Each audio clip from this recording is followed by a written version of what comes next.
Welcome back, Year 5.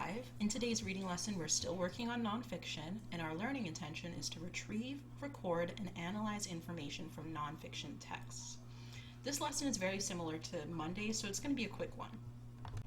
Just like Monday, we're going to be looking at different types of questions.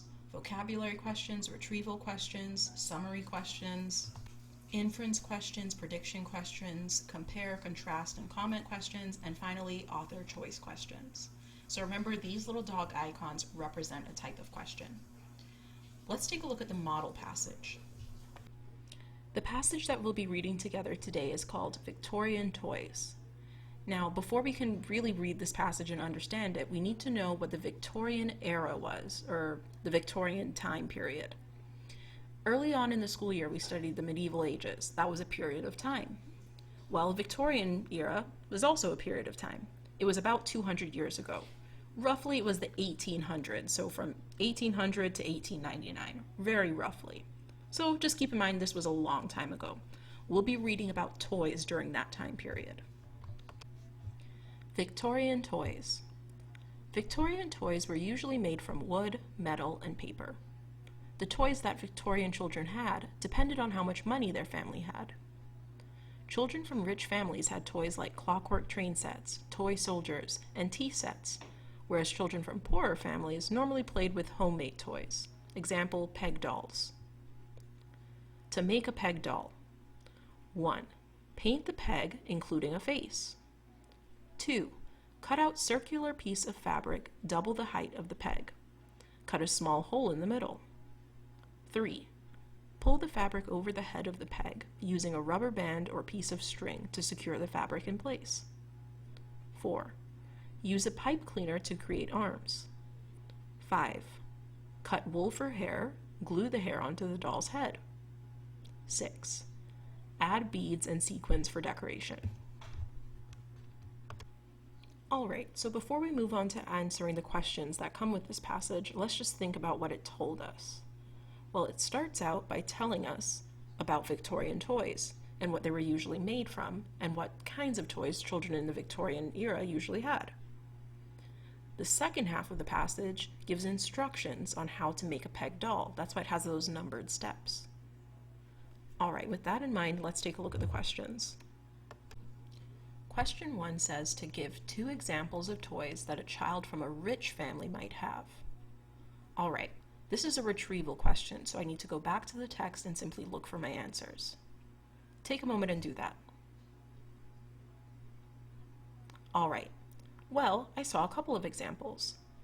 I'm going to choose to write a train set and toy soldiers. Another possibility could have been a tea set.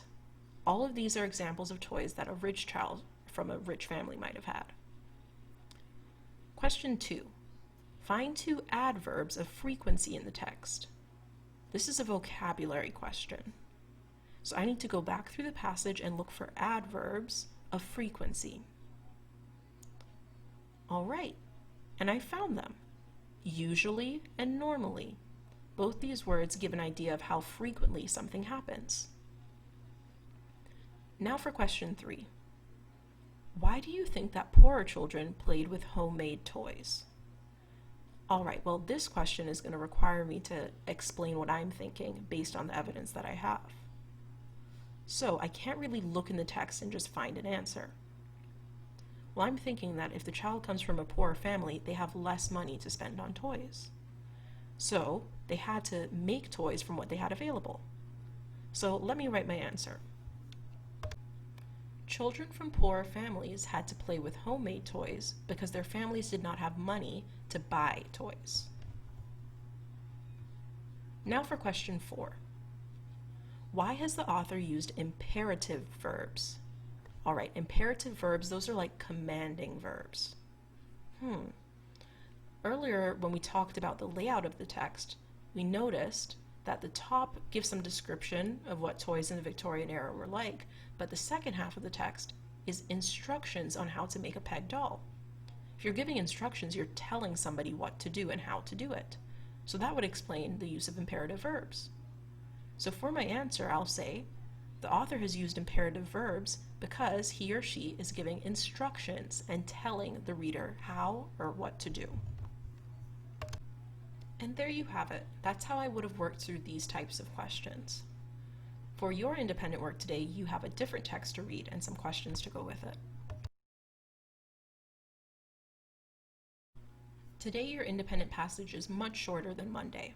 It's called Morning Star, Giant Hurricane Found on Saturn, and this is the entire text. I will still be emailing it to you so that you can see it more clearly.